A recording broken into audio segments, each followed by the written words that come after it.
ఈరోజు ఆ రకంగా పుణ్యం చేసుకున్న ఆత్మ భర్తగా రావాలన్నా, అనుకూలవతై సేవ చేసుకున్న ఆత్మ భార్యగా రావాలన్నా ఇద్దరూ పుణ్యం చేయాల్సిందే.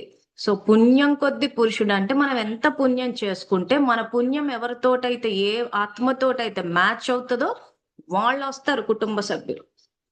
సో మనం ఎక్కువ పుణ్యం చేసుకుంటే తక్కువ పుణ్యం చేసుకున్న వాళ్ళు రారు కదా. మనం తక్కువ పుణ్యం చేసుకున్నాము, ఎక్కువ పుణ్యం చేసుకున్న ఆత్మలు రారు కదా. సో మనది ఎవరితో మ్యాచ్ అవుతుందో వాళ్ళతోటే వస్తుంది. అందుకే పుణ్యం కొద్ది పురుషుడు అన్నారు, దానం కొద్ది బిడ్డలు అన్నారు. అంటే మీరు ఇస్తూ పోతూ ఉంటే పెట్టే పిల్లలు వస్తారని అర్థం. సో ఈ రోజు మీకు పిల్లలు అంటే భగవంతుడిచ్చే అష్ట సంపదల్లో సంతానం కూడా అటువంటి సంతానాన్ని. అందుకే కొంతమంది పేర్లు పెట్టుకునేటప్పుడు వెనకాల పేరు పక్కన ప్రసాదం అంటే భగవంతుడిచ్చిన ప్రసాదంగా స్వీకరించి మనం చేసుకున్న పుణ్యానికే కుటుంబ సభ్యులు వచ్చారన్న విషయాన్ని గుర్తించగల స్వధర్మంలో ఉండి చేస్తే ఇల్లు స్వర్గం అవుతుంది. అది మిస్ అయిపోయింది. అది ఆ పాయింట్ మిస్ అయిపోయింది. చెప్పేవాళ్ళు లేరు.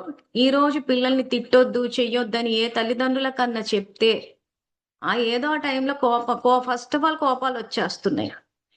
సమాజంలో సపోర్ట్ తల్లిదండ్రులకు ఎక్కువైపోయింది. అందరూ కలిపి పిల్లల్ని తప్పుపట్టారు.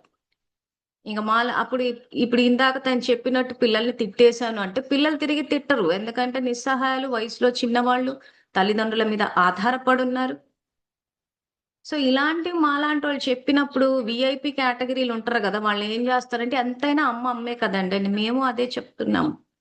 ఆ అమ్మ కన్నీళ్ళే తుడుద్దామని చెప్పి అసలు సధర్మం ఏంటా, అసలు భగవద్గీత ఏంటా అని చెప్తున్నారు. తల్లిదండ్రుల్ని అవమానించడం కాదు మా ఉద్దేశం ఇక్కడ. కాబట్టి విఐపి కేటగిరీ ఎవరైతే అమ్మ అమ్మే కదా ఏదో అన్నది అంటున్నారు మీరు, కానీ శాంతిని కోల్పోయింది కూడా మీరే కదా. శాంతిని కోల్పోవడం వల్ల ఆరోగ్యాన్ని కోల్పోయింది కూడా మీరే కదా. మేం కోల్పోలేదు, భగవంతుడు కోల్పోలేదు. సో ఆ విషయం ఎవరు చెప్పాలి? తల్లిదండ్రులకి.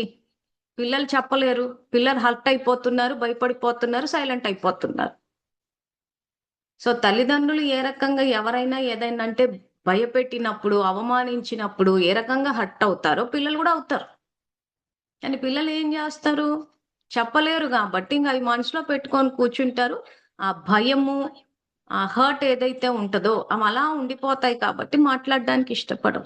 ఇంకా పిల్లలు మాట్లాడకపోతే సంతోషమే ఉంది జీవితంలో. అసలు పిల్లలు ఉన్నదే సంతోషం కోసం. పిల్లలు అంటేనే సంతోషం యాక్చువల్గా. భగవంతుని సృష్టిలో పిల్లలు పుట్టడమే ఒక పెద్ద అద్భుతం.